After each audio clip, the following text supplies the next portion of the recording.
بسم اللہ الرحمن الرحیم۔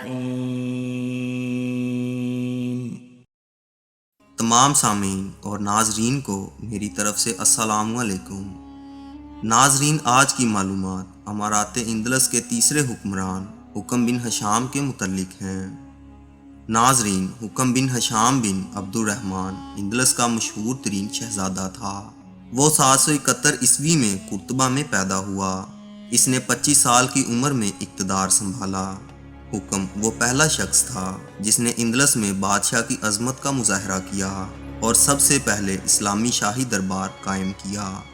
حکم بن ہشام اندلس میں سب سے پہلے سپاہیوں کو بھرتی کرنے والا اور اسلحہ جمع کرنے والا حکمران تھا۔ اس نے اپنے والد کے بعد 796 عیسوی میں اقتدار سنبھالا۔ ناظرین، اس کی حکومت کا آغاز مشکل تھا۔ 796 عیسوی میں آسٹوریس کے بادشاہ الفونس دوم نے شارلیمن سے مدد طلب کی اور 798 عیسوی میں الزبین شہر پر قبضہ کر لیا۔ انہوں نے 798 عیسوی میں اندلس پر حملہ کرنے کا فیصلہ کیا۔ 800 عیسوی میں شہزادے لوئس اول نے اوگا اور لیڈا کے شہروں پر قبضہ کر لیا اور بارسلونا شہر کا محاصرہ کر لیا، جو کہ 803 عیسوی میں ختم ہوا۔ ناظرین، اسی دوران عبداللہ نے ٹولیڈو شہر میں اقتدار حاصل کر کے اپنی آزادی کا اعلان کر دیا۔ حکمران نے شہر کے تمام معززین کو پھانسی دینے میں کوئی آر محسوس نہ کی۔ ناظرین، 797 عیسوی میں اس کے چچا سلیمان اور عبداللہ نے اپنے والد کی وفات کا فائدہ اٹھاتے ہوئے مراکش کی جلا وطنی سے اندلس میں مداخلت کی اور بلائی سرحدوں پر انقلابیوں سے رابطہ کیا۔ اسی سال ابو الحجاج بہلول بن مروان اور عبداللہ بن حامد، جو ٹولیڈو میں اس کے چچا البلانسی کا حریف تھا، دونوں نے مل کر زاراگوزا میں حکم بن ہشام کے خلاف بغاوت شروع کر دی۔ حکم نے تلبرہ میں موالیوں کے رہنما امروس بن یوسف کو حکم بھیجا کہ ٹولیڈو کے لوگوں کو باغیوں کے خلاف کر دے۔ امروس نے ٹولیڈو کے لوگوں سے خط و کتابت کی اور وہ انقلاب کو شکست دینے اور عبیدہ بن حامد کو قتل کرنے میں کامیاب ہو گئے۔ ناظرین، سلیمان بن عبد الرحمن نے ایک گروہ کو جمع کیا اور اس کا بھائی البلانسی اس کے ساتھ شامل ہو گیا۔ انہوں نے استیجا، جیان اور البری میں حکم سے جنگ کی، لیکن ناکام رہے اور شکست کھائی، یہاں تک کہ حکم نے اپنے چچا سلیمان کو پکڑ لیا اور اس نے 184 عیسوی میں اس کے قتل کا حکم دے دیا، جبکہ البلانسی 186 ہجری تک فرار رہا۔ البلانسی نے حکم سے حفاظت طلب کی تو اس نے اسے یقین دلایا کہ وہ ولانسیا میں اپنے بچوں کے ساتھ رہ سکتا ہے۔